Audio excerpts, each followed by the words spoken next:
It's dark in here today. It's going to be gloomy. It's going to rain again, which is pretty sad, but I've never seen so much rain in Southern California. Let's make sure that we are okay here.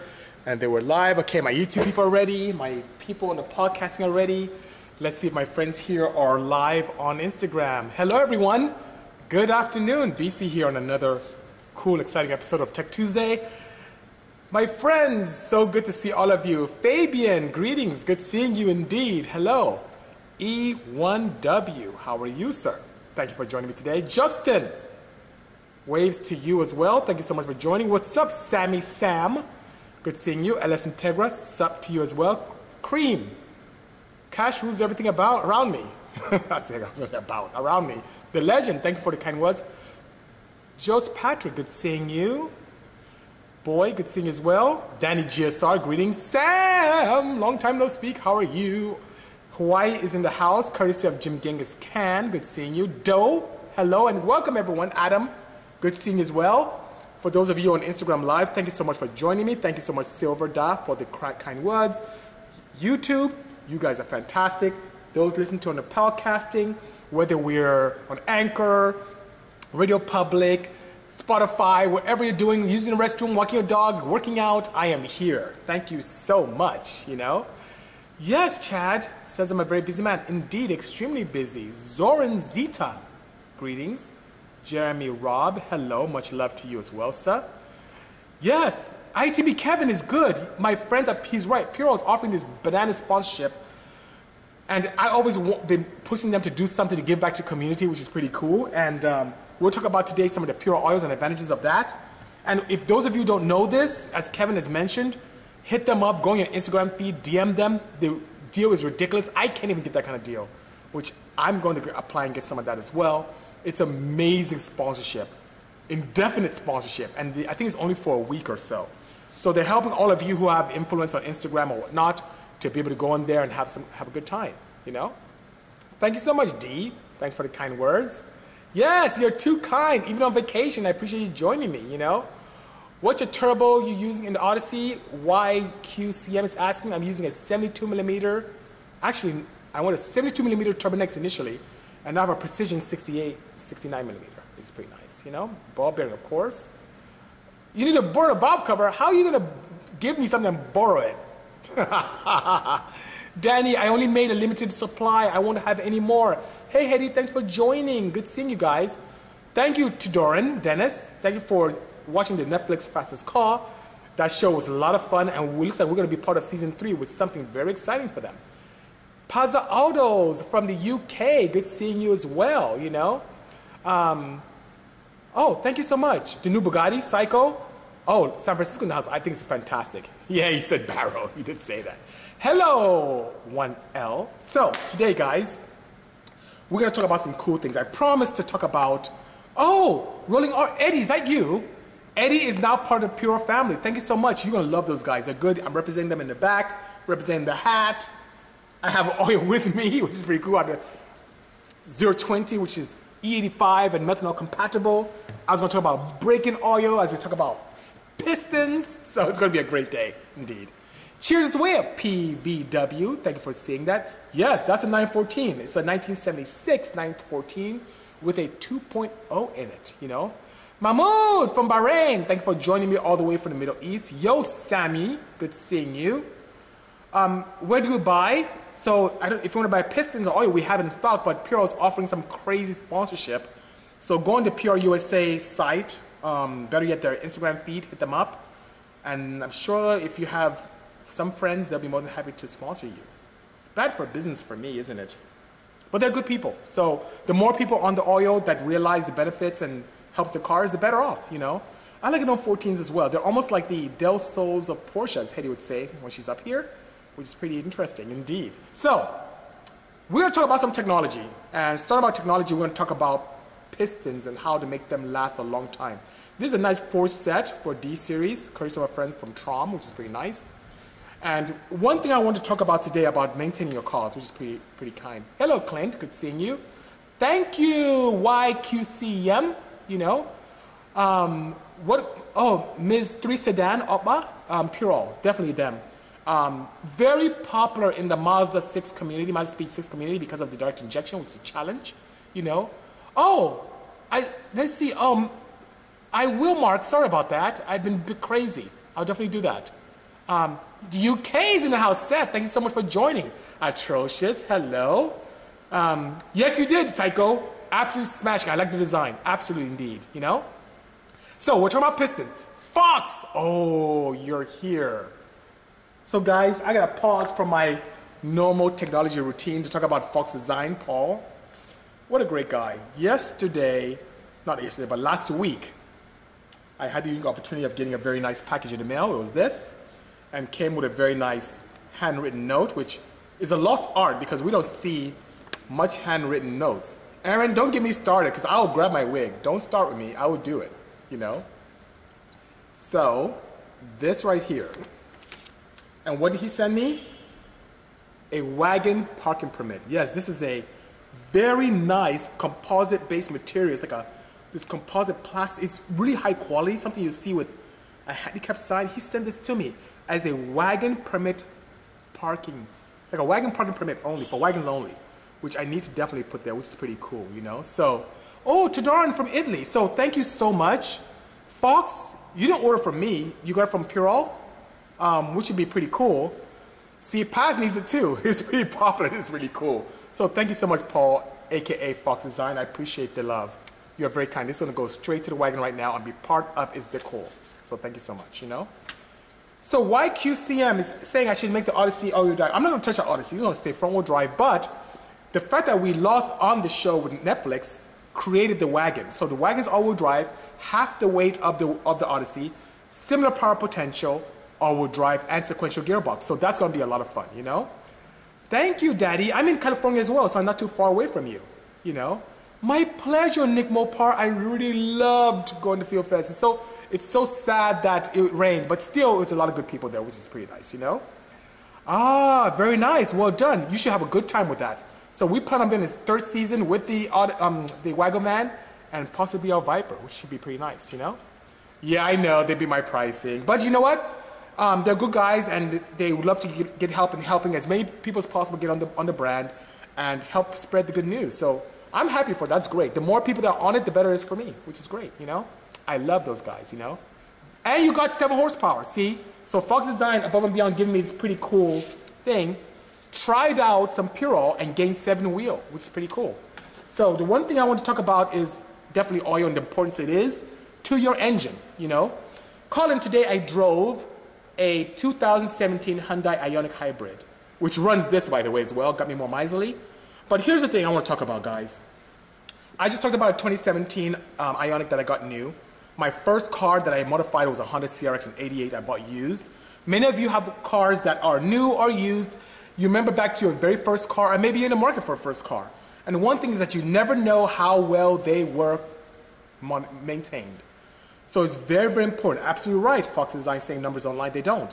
And it's very important for you to protect your engine while getting some of the benefits of performance without worrying about cops. This is a performance part as far as I can see. These guys know their stuff based in aerospace. They are very advanced when it comes to lubrication technology. The engineers there shared with me about the benefits that the oil that you and I are used to, that you buy in the stores, that you see commercially available, has such old technology. Even the so-called performance boutique oils are old technology. In aerospace, they see more heat and friction than we see in automotive. So they use aerospace technology. They have it available to us. In my opinion, this should be like $50 a quart. But I have it for $14 a quart, which is pretty cool. And they have some crazy sponsorship now where you get it for way less than that, which is crazy. But anyway, when it comes to conditioning your seals, making sure your seals, that's what kills seals, is heat and friction. Reducing friction and having the ability to put heat at bay, this is the way to go, you know? Yes, Kevin picked up horsepowers as well. Appreciate that, guys, you know? And mid-glia, yes, you do have to get alignment after your coilovers because it throws your entire suspension off. And it's very important. If you can corner balance, which is a good advantage of being able to use coilovers, you should do that as well. It really completely changes the handling of your car. Very important. Hello, MJ Photograph Neighbor. Good seeing you. And as I talked about my desire to insist that if you have a new car, used car, to upgrade to a proper oil that can protect you, make your engine last much longer, and condition and preserve your seals. A gentleman asked me on Instagram today, could I talk about breaking in engines? And I'd love to be able to do that, you know.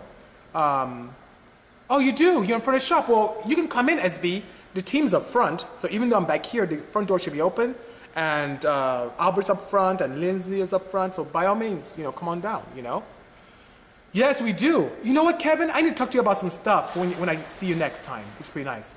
And SB, if you're here, go to the front. The front should be open, by all means, you know. You're out of the Honda game. Diesel, adding good. I didn't expect that of you. That is really interesting. Please do tell more. PM me. I want to know what's up with you. Thank you so much, Ibrahim. I appreciate the kind words, you know. Ooh, yes, I spoke to you recently. Hi, Rev Zeke. If you have a hard time, let me know. I may have access to some here in California, which would be pretty cool. Okay, so break-in. I was asked about my break-in procedure. So my break-in procedure has really become more advanced as the years progress to be able to find ways to do things properly. And look, these guys are stepping in now from SB Machine. Come on, guys. And Rico's here, who I told I won't be available afternoon, and he still came anyway. What do you have? Oh, what is this? It's our new logo right there. His new logo. And he brought me, you know what? Why this means a lot to me, guys? Because I don't get gifts. Rico knows I don't get gifts because he doesn't give me anything. No, I'm kidding. I'm giving me a hard time. I don't get gifts. I always give a lot. And to get this, thank you so much, brother. I appreciate that. Come say hi to everyone. Hi. So he did the crazy machine work on the wagon, which is awesome. So I'm gonna put this right here on the Porsche. Okay. We're gonna protect the Porsche, which is pretty nice. Or the Porsche's gonna protect it. We put that right here. Thank you so much. And his brother right here as well. Come on, say hi. How are you? Very good guys. They're in San Bernardino. Very nice guys. Very elegant. They take care of stuff. And here's Rico. Rico from Foam Brothers. He keeps myself clean. More than his beard, he keeps the cars clean, which is pretty nice. See, he's a great detailer. Wagon's back there. Yeah, you can check it out. Sounds good. Really good guy, so I'm so fortunate, you know? What would you charge to do a break-in on the dyno? Typically, during the break-in process, or the dyno process, it's automatic to break in, which, Kevin, is a great segue to what I was going to talk about, you know? The Coyote's going to love it. Oh, my pleasure. My pleasure indeed, Eddie. So, break-in, there are two ways that I break in. In his car wash. Hey, if you're here, I can have him. I don't know if you're here. If you're here, I'm sure he'll be more than happy to do it. But it's going to rain today, so you shouldn't wash your car yet. So, break in. Two ways that I break in, but there's one process that's the same, and I've really taken the time to optimize this process over the years based upon what works and what doesn't work. I was not even a huge believer in break-in oil at all until I started playing around with it, you know. And that being said, what I typically do is I have a new engine, new filter. And you know, engine has a bunch of lint and rubbish in it that you can't quite clean out when you're building the engine. It's even scarier if you don't do your own engine, so you have someone who you don't know if is very meticulous or not. So I'd fill up with either SAE 30 or SAE 40 depending on the oils that I plan on running based upon my bearing clearances. So if I have an engine that is close to factory tolerances and I'm going to stay anywhere from 020 to 530 in my engine fill, I go with SAE 30. If I'm going to go thicker, if my oil is going to end up being a 1040 or 2050, I go with SAE 40 oil. And I fill it up, start up the car first time. Check for leaks, of course. Sometimes you have leaks, sometimes you don't.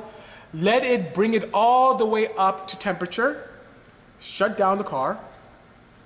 And then let it cool down. Start the car again. Bring it to operating temperature. Make sure everything is proper. Shut it down. I do that 3 times. Then, if it's an oil, if it's an engine build, I don't know how clean the person was, I'll flush it out, drain it all out, and put a new filter and new oil in. If it's my own engines that I build, I'm very meticulous with keeping things extremely clean in my clean room. I leave the original oil in. And if it's a street car, I pull it out and I drive around town for at least 2,000 miles. I drive around. I don't keep the throttle at the same position. I vary throttle going in and out of vacuum. And then when it's done, after 2,000 miles, I drain it out with it and then put in my oil of choice. This does a good job in cleaning and allowing for very good interaction between the cylinders and the rings to provide a proper seal while protecting the bearings with over 1,500 ppm of zinc, which is pretty cool. And protects the valve train too. Now, what if it's a race car? What if it's something like the blue Porsche or the wagon? I can't drive on the street and do that. On the dyno, I literally do a dyno session. And my dyno procedure, as Kevin can attest, I do partial throttle tuning and full throttle tuning. So a good 45 minutes is just partial throttle. I'm varying the throttle positions, varying the RPMs, and cleaning up the map to get it impeccable in partial driving conditions close to stoichiometry. Now, after that, I do my full sweeps, and after my 2 or 3 hour session, engine's broken in. Done. I drain this out. It looks nasty when it comes, it takes all the rubbish out, and I put in my regular synthetic of choice, being Purell, either 020, 530, 1040, or 2050, depending. And that's it. Very, very simple. That's what I do, you know. Yeah, bearing clearances are very, very important. That's why the E60 M5 has so many issues. It's very possible, by all means, you know. So that being said, what do I think about the Amazon oil? I don't like the fact that it doesn't have much protective zinc. That's the thing. It's a very cost-effective, cheap oil, but it doesn't protect. The one thing is you have to bear in mind, and we talked about this, and I should really post that on YouTube about the different oils, and I'll probably do another oil seminar and have you guys live, is that a lot of the base oils are pretty standard. You have group 3s, which are another grade, but you have group 4 and group 5s, which is what Purell is, very advanced. Then the additive package, especially with the zinc, is what makes a big difference. So that's what sets it apart, which is pretty nice. What antifreeze do I recommend for the East Coast? I haven't lived in the East Coast, so I can't really attest to that. What I do here in California, I tend to use deionized water and water wetter, and that works very well for me. But I know you can't do that. When am I coming to Miami? Later this year. We're going to do something really cool. Oh, is it early next year? I'm sorry, I think early next year. We're going to do something really cool, Momo. There's a big Porsche gathering that happens in Miami. And it's so weird. The family and I were just talking about that a couple of days ago. You know, that's pretty cool. Not filters yet. When I tend to use the filters, I use K&N or factory. That's typically what I use, you know. Have I had any experience with rotaries? Yes, quite a bit in terms of tuning, but I haven't built any myself. AJ, how are you? YQ, I was in, I think Hedy can attest to this. We were last year in Canada twice. We were in Toronto.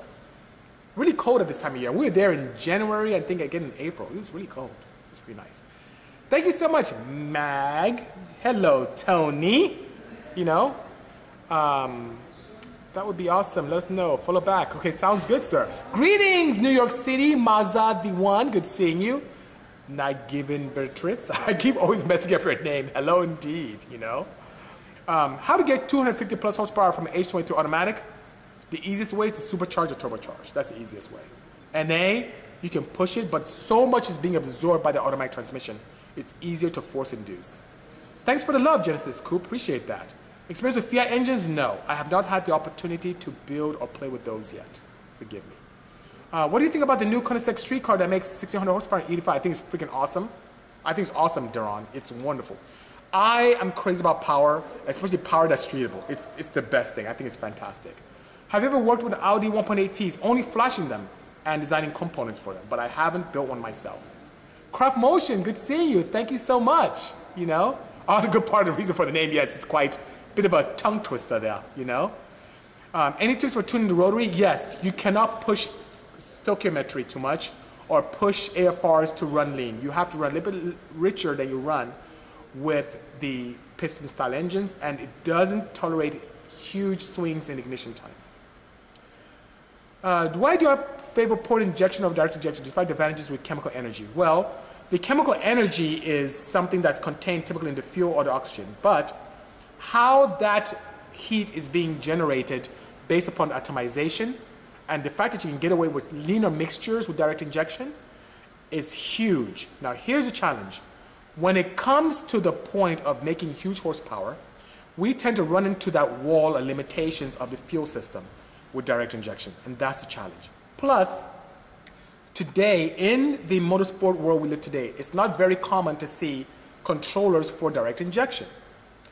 Think of the Type R Civic that currently exists, the latest model for the 10th gen Civic. When you get to 350, short of you adding some kind of additional water methanol or doing something very aggressive with a port injection module, you are limited to close to mid 300s with that setup. So that's a challenge. So that's the reason why.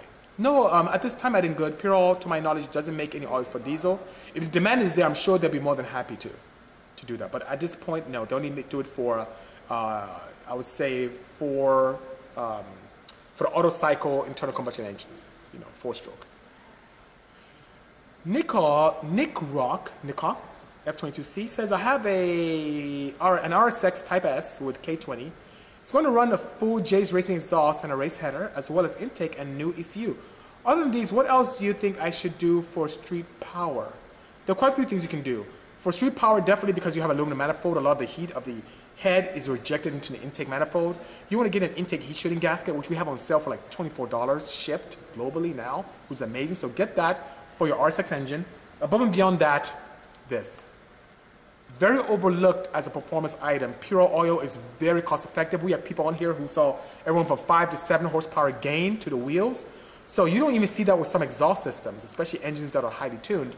But this gives you the ability to create more power for you because it's less friction. It has a much better lubricity, very strong chemical and heat resilience. And above and beyond that, you can get much more life out of it than a standard conventional oil, which is only about 3,000 miles. But you can get 6,000 to 7,000 miles on this, which is not a challenge, you know. Most difficult car to tune from my experience. Most difficult to tune. This is a good question. The most difficult in beta, I can say, was the Civic Type R because of all the torque systems that exist with the factory ECU and having to crack the factory ECU gel beta, these things we didn't know initially. So that was really challenging. Apart from that, I remember a customer who came in with a carbureted VTEC setup. That was very challenging to tune because the carbs don't have the capability of changing fuel as you would with an electronic system, which is pretty interesting. Thank you, YQCM. I love the blue Porsche as well. That's my first one. And pay attention, guys. It should be, Kevin made 8 horsepower. Thank you so much, Kevin. It should be at Hoonigan very soon. We just got an email from them that they want it for the Hoonigan event. So I'm going to clean up a little bit and get it there, and it should be pretty nice, you know?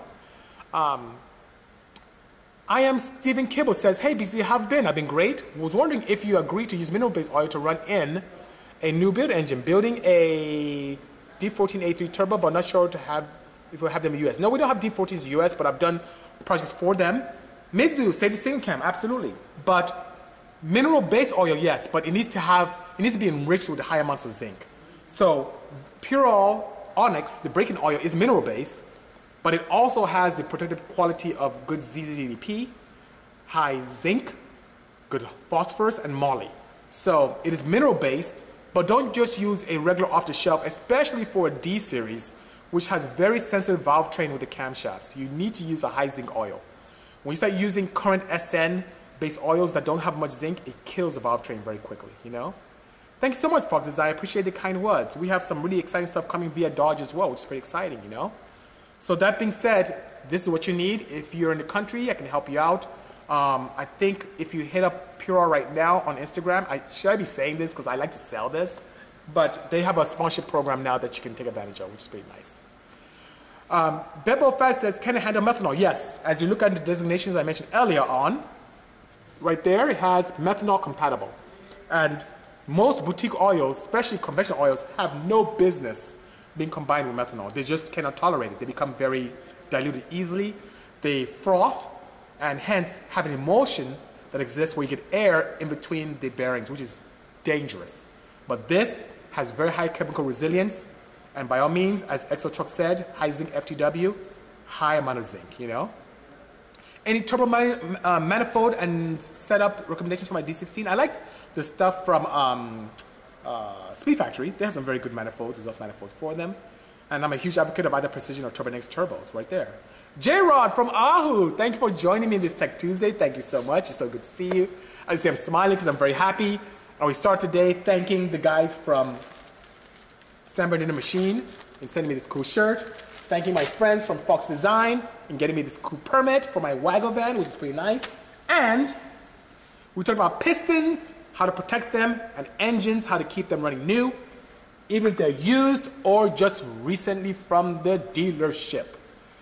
Okay, Craft Motion is asking, will a K24Z7 head mate to a K24A2 block? So you're trying to learn about the K-series. Yes, it does mate. So the bore spacing is the same. The bolt patterns are the same. Where the difference comes is on the cover plate, where the chain assembly exists, and also the assembly and mechanism for the chains and pickups.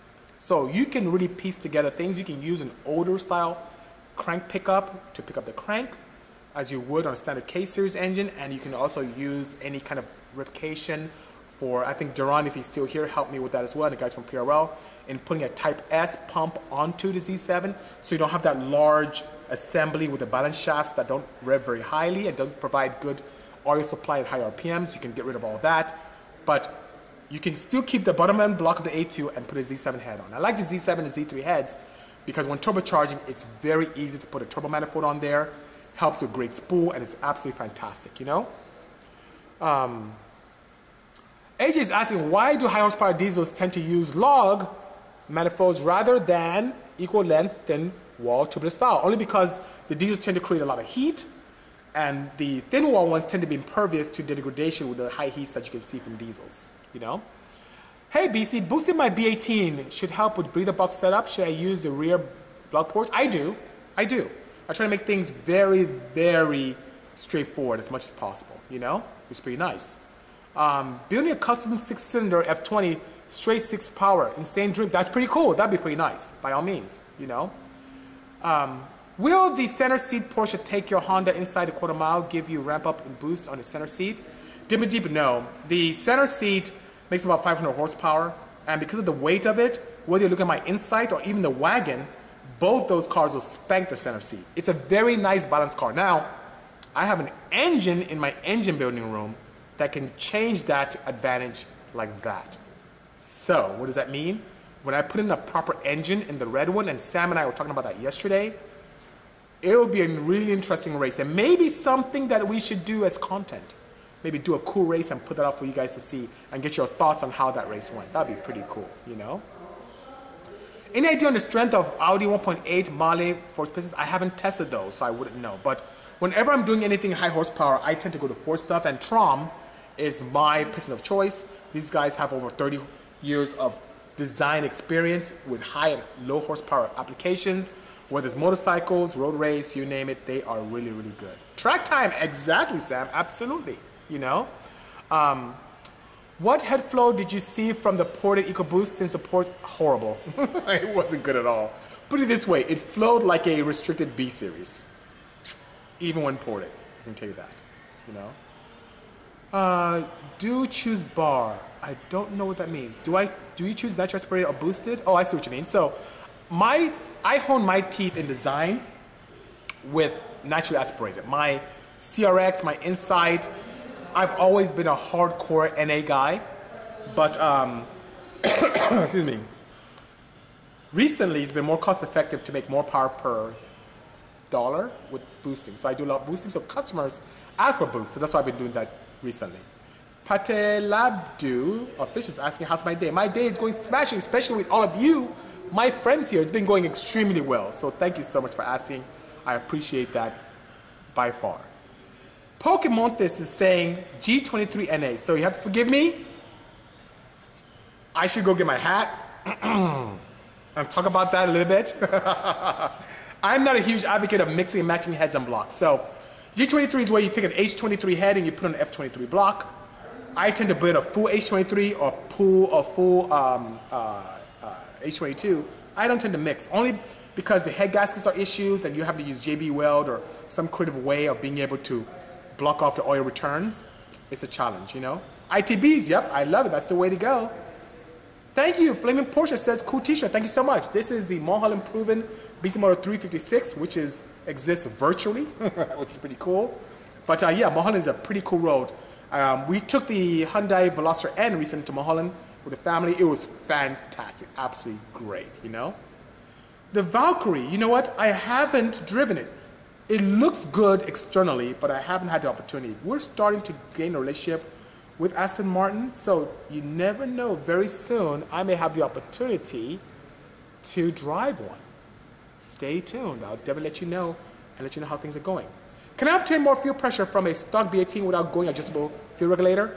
So Alexander, there's a getaway of doing it. You can restrict the return line, and that'll do that. But a fuel pressure regulator, especially how cost-effective they are now, AEM is what we sell here. We typically have them in stock. That's a very easy way of doing it. But putting a restrictor or pill in the return line can give you more fuel pressure. It's not very linear, but it can.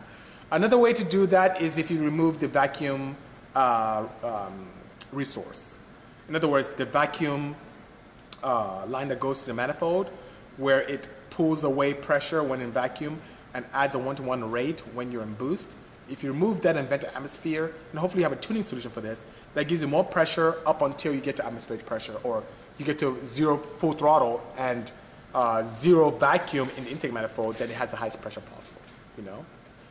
Unplugging the vacuum, you have a lot of road race cars here that take advantage of running a reference to atmosphere, but you have to have an engine management solution to tune. Because if you unplug it and cap the manifold and vent atmosphere, your whole car run rich from idle all the way throughout the entire RPM band until you get the full throttle.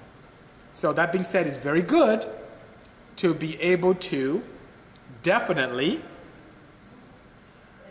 have an engine management solution to tune out any rich mixtures you may experience in partial throttle, up to full throttle. Oh, wait, what? Met me at Fuel Fest. Thank you so much. That was a good event. For rain, it was great, which is pretty nice, you know. AJ Thompson saying, have I ever played with individual wideband sensors per cylinder for better tuning? Yes, I have, AJ. Not only have I played with it, I pretty much pioneered it on the inside. You can't see the inside over there, but on the inside.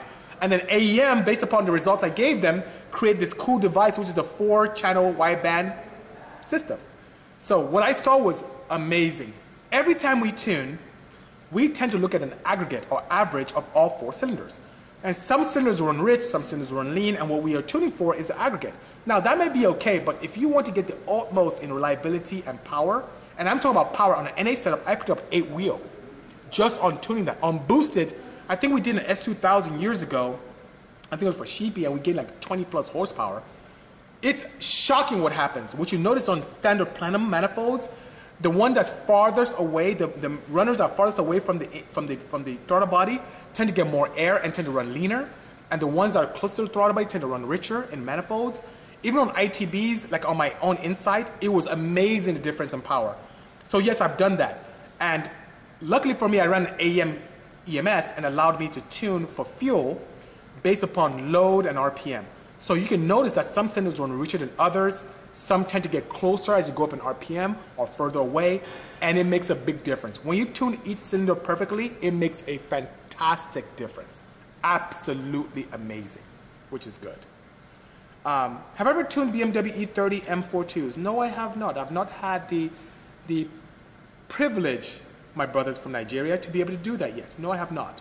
What we've had come here are some late model M3s, and they typically are on an AM EMS, and then we tune those, or E46 and E36s with much success, you know? What do I think about the GTX 3076R ball bearing? I think it's great. It gives a very good transient response in terms of when shifting. You don't see the falling out of boost that you may see when you are running a journal bearing turbo. So I do like the cartridge very much. The one challenge I have about that is not rebuildable, so if you have a problem with it and God forbid something goes wrong, you kind of have to get another cartridge. You can't rebuild those. So that's a bit of a challenge, you know? My pleasure, Fast Lane Motorsports, all the way from Nigeria, my brothers. I look forward to seeing you guys hopefully later this year. I'll be coming to Nigeria final quarter of this year, if not sooner. I'd love to be able to meet with you guys, you know? Putting ITBs on Porsches, can you have a second injector setup? R35, R13 is asking. Yes, and it's much easier. So that's what you call stage injection. I wish I could have an example to show you guys, but that's where you have an injector that is away pointing into the trumpets. And Porsches being flat sixes, I mean the ITBs can shoot downwards, it makes it much easier and cooler. Now what are the advantages of doing that? Atomization. If you look at standard injectors, whether you look at the old school Lucas-based injectors or modern day EV style injectors, whenever you pull an injector farther away from a source, you'll notice that the cloud or the spray pattern is much finer. And what does that do? Makes for easier atomization and much easier burn for the engine, creating more heat. Why are fine particles important for making power? Because big globlets of fuel take away heat from the combustion chamber, which affects your power, not in a positive way. And if you have finer mixtures, you have more heat created per combustion event. And that creates an opportunity for more power, which is great, you know? I will definitely let you know Fast Lane Motorsports, so Porsches can allow you to do that. Which company do I prefer for 94 super injectors? I like 5.0. I like guys 5.0. I also like the guys from Injector Dynamics as well. Both of those. Alvado Wood says, Bisi, I've seen your love for Hondas and Porsches, both platforms I love. Is there any chance of you doing a 240 SX Silvia build? It would be awesome to see my twist. So I haven't been a big Datsun Nissan guy, and of course Deron from Pirate Auto can attest to that. But if you look recently, the closest thing I've done is something we did with Vin from Hoonigans. So he had an S14, S13 kind of hybrid here with a 1J, and that's something I would love, which is absolutely fantastic. And by all means, I put a lot of my technology into that car in terms of fail-safes, in terms of tuning, in terms of flex fuel capabilities, with the dash to be able to read things properly, even ethanol content, lifetime. It allowed me to really showcase my talents as a builder and tuner into a car that someone else put together that's very popular. So that being said, take a look, go on Hoonigan. I don't remember what the episode is called. I think they have a whole division called not staff infection, but staff build or something. Anyway, take a look at that, what Vinny did, and it's pretty cool, you know? Let's see a build on a 2019 Toyota hatchback. I would love to. I don't have a relationship with Toyota. So we think of relationships, I have with Honda, I have with Porsche, I have with trying to develop one with Mazda as we speak. Of course, Hyundai is there with us quite a bit. Ford, but I have nothing with Toyota. I've done some stuff with TRD in a beta setup for some of their autonomous vehicle programs, but nothing yet, you know. Miss 3 said, oh, you're also Nigerian as well. Hello, sister. Thank you so much for joining us. Oh, I don't know if you're a sister or a boy. You're probably a guy. I probably read Miss 3. It should be Mazda 3. I don't know if you're Ms. or Mazda. But anyway, let me know. Hello, Vic UA8. Good seeing you. Thank you so much. I'm thinking about getting rid of my Genesis, says Wait What. It's Genesis Coupe 3.0 R spec, which is a great car, 6-speed, and want a sporty car, preferably auto. What affordable sports car do you like auto rear-wheel drive? I would say the Cayman. I have one here, and we're actually putting an engine in. Duran is helping quite nicely put an engine in a Boxster. Excuse me. For something that's fun, automatic, mid-engine, rear-wheel drive, Boxster, Porsche Boxster, or Cayman, if you prefer a hardtop. That's the way to go. Hello, Honda Pro Parts. Good seeing you. Thank you so much. You know, if staying in an NA Miata, would I get more from ITBs? Absolutely. ITBs do a great job in allowing you to flow more into the combustion chamber, into the head, which frees up power. It looks cool and sounds absolutely amazing. Something that's very important is to get a proper engine management solution to be able to take care of that by all means, you know? Been terrible work, says Alvaro Wood. Been meaning to take a look at Vin's build. Please do. You'll be very impressed. I was impressed, especially coming from a stock engine, you know?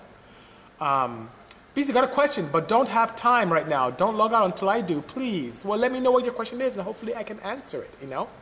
S2K Mondo says NSX. I love NSXs. But old school NA1s and NA2s are pretty expensive now. If you can afford it, that'd be a good way to go. But I definitely love the 3rd generation, which is fantastic. Cayman, what transmission does it use? It uses a hybrid of the ASIN that you may see in the earlier model Carreras.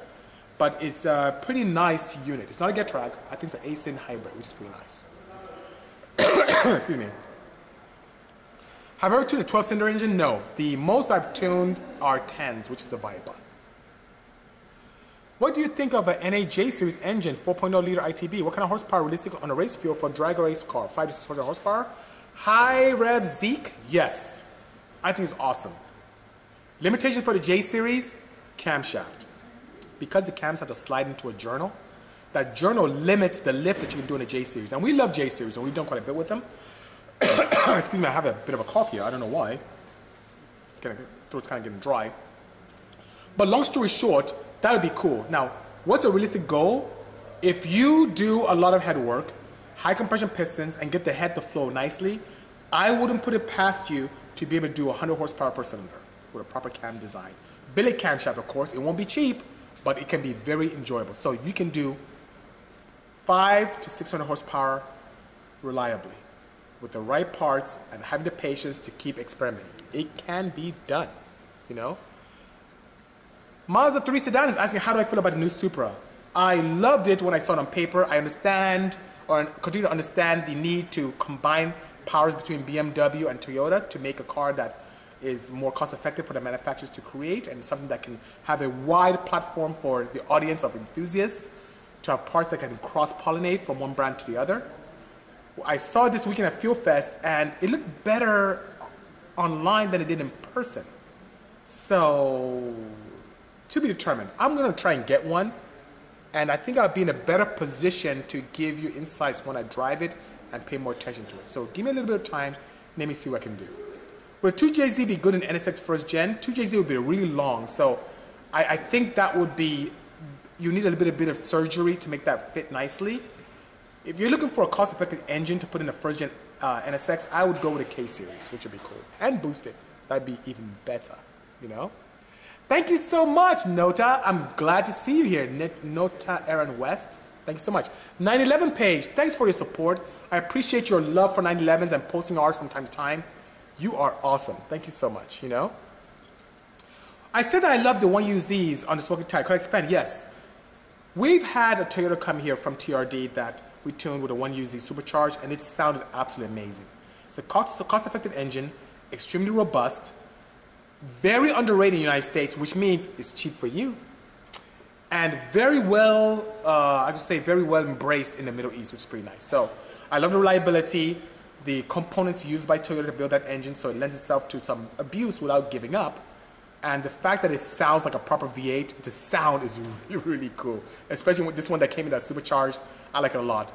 In the event that I do expand my interaction with manufacturers to Toyota, I would really insist on building a new car for Toyota and something old school with a 1UZ and creating parts to make something really exciting, which would be nice, you know? Yes, hi, Zeke, we can definitely make the camshaft for you, no problem whatsoever, you know? Oh, MV Writer says, hello, Bisi, switching over to Purell after watching a video the other day. Thank you so much. And MV, to assist your efforts, I'm going to post in a few hours my Purell presentation I did that many of you attended. And I love this stuff. Whether it's the break-in or the regular fill, it is my oil of choice, which is pretty nice. Excuse me, I don't know why I have a bit of a cough. Forgive me, please. Especially those of you listening to me on the podcast. I'm so sorry, you know? What import USA cars would I recommend for auto, rear-wheel drive, never owned a Porsche and worried about maintenance costs? Well, wait, what? Don't be worried. Porsches are extremely reliable. Excuse me. I am not an advocate of buying cars that are cool for the brand and they breaking down all the time. I'm not a huge advocate of that. Porsche has a very, very good reliability factor, which is pretty nice, you know? So, if you wanted something else that's auto and rear-wheel drive and you wanted something that was domestic, I don't know if I can recommend anything domestic that's really cool that wouldn't give you a hard time. A Corvette, but those tend to have eating issues if you push them. Japanese, automatic, maybe an automatic Supra, but if those break down, it can be getting expensive as well. A BRZ or FRS may be a good choice for you as well. But definitely, if I were in your shoes, especially for the pricing you get nowadays, I would definitely go with a Cayman. That is what I would suggest, you know? So someone says a tuner claims, Mr. Jimay, that Honda knock sensors are no good with build engines. That's not been my experience. I have really seen impeccable capabilities of the Honda knock sensor. I use them on high horsepower builds, low horsepower builds. The frequencies, and maybe it's the engine management that the person may be using, maybe it's not akin to being able to determine what frequencies are noise and what's not. But using AM Infinity, using an AM EMS, Series 2, even a Series 1, I'm able to filter out rubbish and be able to pay attention and use the Honda knock sensors. I prefer the Honda knock sensors to the Porsche ones. The Porsche ones don't give me the amplitude I want. And the Porsche ones are based upon Bosch sensors. The Honda ones, I don't remember who makes it for them, but I get a much cleaner signal and I can really determine knock real time and create a beautiful knock curve for feedback of a safety loop in my engine management solutions of choice. So by all means, that has not been my experience. I love it, you know? YQ, I use an AM Infinity on the Odyssey. That's what I use, you know? Notable say nor Aaron West saying I've inspired him to make and sell the car parts. Just started developing seat rails for my 63 VW Type 3. Really cool car. Because nobody makes the new ones right now. I'm testing sometimes soon. Good. Best to you. You know, we need more honest, hardworking people in automotive. And the more people out there doing good things, the better it is. Don't give up. If that's your dream, stay at it. There's a lot of opportunity. Even though there's a lot of noise in the market, there are two things I can say to you when it comes to automotive, especially when you do things are unique. Go super crazy or go super, super conservative. Don't stay in the middle. The middle has too much noise. Go bananas crazy, like the crazy parts we build, or do super basic stuff like replacement parts, and you can do well. Middle, not so good. D-Ling, how are you, sir? People are losing their minds about the turbofans. And for those of you who know D-Ling, he's in Belgium. He did the turbofans on the wagon. If you look at some of the posts I did in the past few days, you'll see that I have these really cool fans that sit on the wagons in the back. It's like little covers, and those are turbofans, very popular in the 80s and 90s for racing. Porsche, Audi, they really embrace that technology. And what happens is that as you move forward, it does a good job in pulling air from underneath the car. It cools brakes and also helps with downforce. And D-Ling is a master He is absolutely a master. I look at his turbofans, they are absolutely gorgeous as they are functional. Diling, I'm going to be building something for Hyundai this year, something very exciting. I want to work with you on something very good for their booth where they can really push us towards the media and help create some more opportunity for you.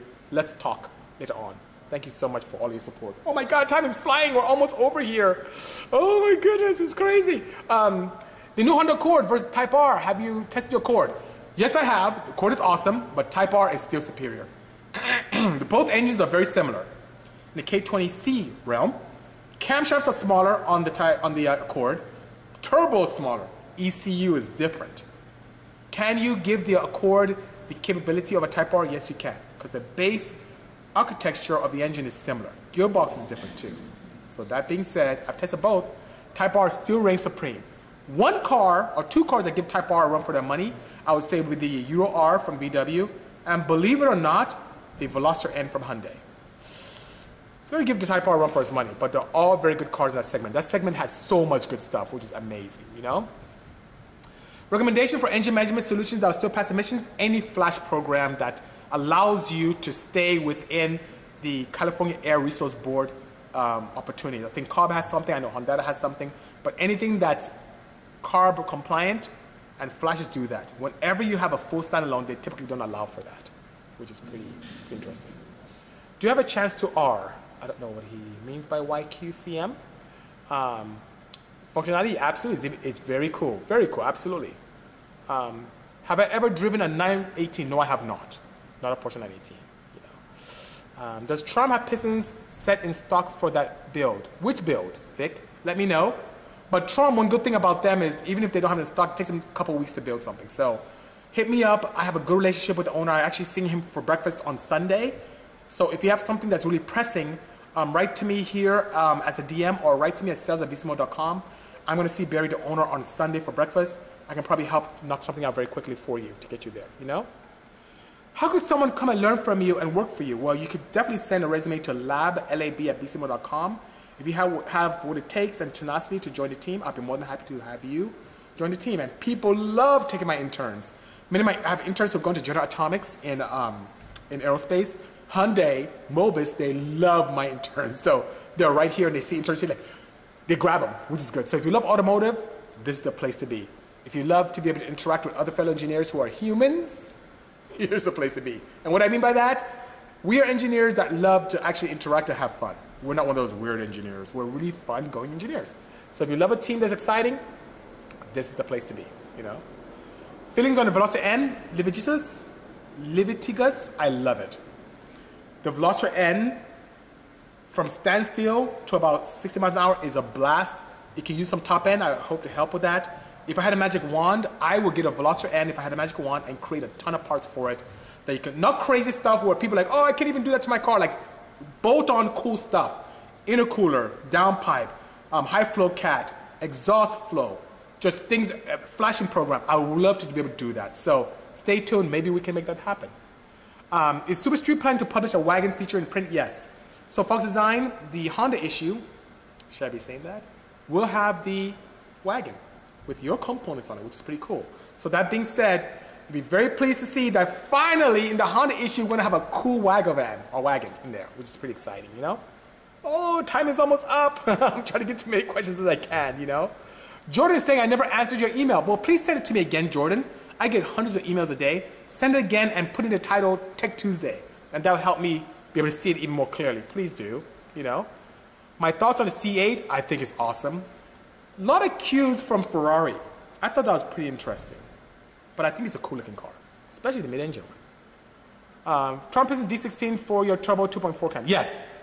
Vic, write to me. I'm sure I can get something going for you. Especially if you want something that's maybe 76 bore. I'm sure I can get something for you. Write to me. Let me see what I can do for you, okay?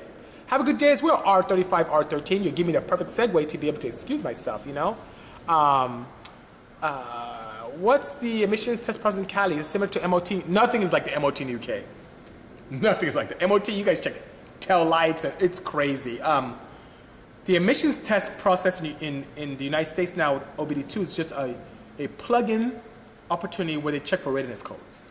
If you have something pre-OBD2, you actually go on a roller or rolling road, and they measure the emissions coming out of your tailpipe. If you're sent to a referee or a ref, they check everything, and they even check your ECU to make sure it's correct, and the engine to make sure it's correct for your chassis. Oh, there's also a pressure test that's done on your gas cap to make sure that you don't have any fumes emanating from the gas cap itself, and a visual is done in the engine bay to make sure you didn't tamper with any emissions devices. That's just a very short response to how the process is here, you know? See you next week, YQCM, and he provides me a perfect segue. Guys, it's been a slice of heaven. It's almost time for me to go. I'm getting this red mark that it's time for me to go, but thank you so much for joining me this afternoon. For those on YouTube, thank you so much as well. And it's going up on YouTube in a few hours. And on Radio Public, Anchor, Spotify, Google Podcasts, you can also listen to the podcasting from Bisimoto. Just do a search for Bisimoto on any of your podcast networks, and I come up. So guys, have a good one. Take care. Stay tuned. Speak to you next week. Cheers.